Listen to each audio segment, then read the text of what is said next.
Hello everyone. I am Dr. Harsh Durgia. I have done my DM endocrinology from JIPMA Pondicherry, and currently I am practicing as a consultant endocrinologist in Rajkot, Gujarat.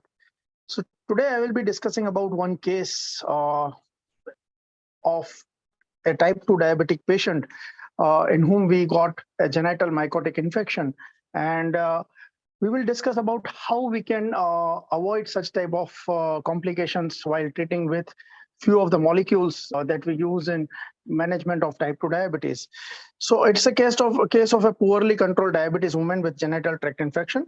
She is Mrs. SRP, a 68-year-old woman who comes to our clinic for a follow-up every 3 months.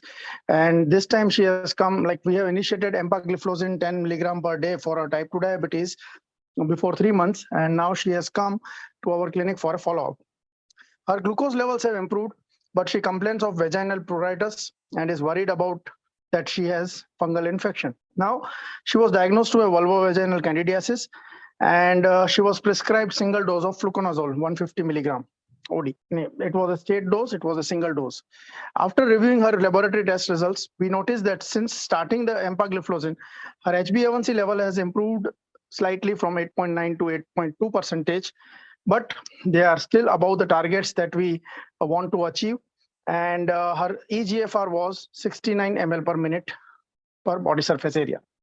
So SGLT2 inhibitors, that is sodium glucose cotransporter 2 inhibitors, are increasingly used oral medication class in type 2 diabetes, and of late their use has increased dramatically. They result in broadly similar amount of glucose lowering as compared with other oral agents, and they have other pleiotropic benefits, other added advantage that they can also reduce blood pressure and result in modest weight loss. In addition to their glucose lowering effect, large-scale clinical trials have demonstrated reduction in cardiovascular and renal outcomes in high-risk groups with type 2 diabetes, as well as benefits have been noted in patients with heart failure, whether or not they are having type 2 diabetes. SGLT2 inhibitors reduce hyperglycemia in people with diabetes by increasing urinary excretion of glucose.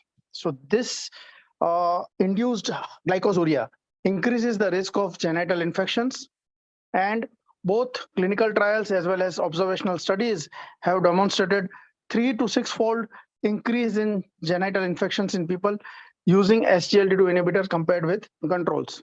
The development of genital mycotic infection is more common with SGLT2 inhibitor compared to the other oral hypoglycemic agents, and this can dissuade patients from persisting with treatment. This can lead in the reduced adherence to the treatment. Number of factors have been shown to be associated with risk of genital infection in the general population, and these are like female sex, diabetes, especially when it is when the glycemic control is poor, when diabetes is uncontrolled. In such type of patients, such genital infections are more common. The combination of SGLT2 inhibitor and DPP4 inhibitors offer a suitable component in strategy to achieve target HbA1c. As we were discussing in our patient, the HbA1c has reduced from 8.9 to 8.2, but it is still above the target level that we want to achieve, like target HbA1c of less than 7%. She is 68-year-old, so we will target HbA1c between 7 to 7.5, but it is still above that our target range. So in such type of patients, combination of SGLT2 inhibitor and DPP4 inhibitor offer a good choice without the increased risk of hypoglycemia and weight gain, with improvement in overall lipid profile. A reduction in incidence of genital infection associated with SGLT2 inhibitor has been reported when DPP4 is added, perhaps because of a better glycemic control, although other possible mechanisms remain to be investigated. In clinical practice, the risk of genitourinary tract infection may be barrier preventing patients from receiving or continuing a potentially life-saving therapy. So in addition to local hygiene, consultation on how to prevent urinary tract infection, identifying combination therapies that limit the risk of such adverse effects is an interesting strategy. So always the patient should follow the proper genital hygiene when using such type of molecules, plus they should maintain hydration. Along with that, we have DPP4 inhibitor. Like when you use in combination, studies have shown the risk of genital infection is less.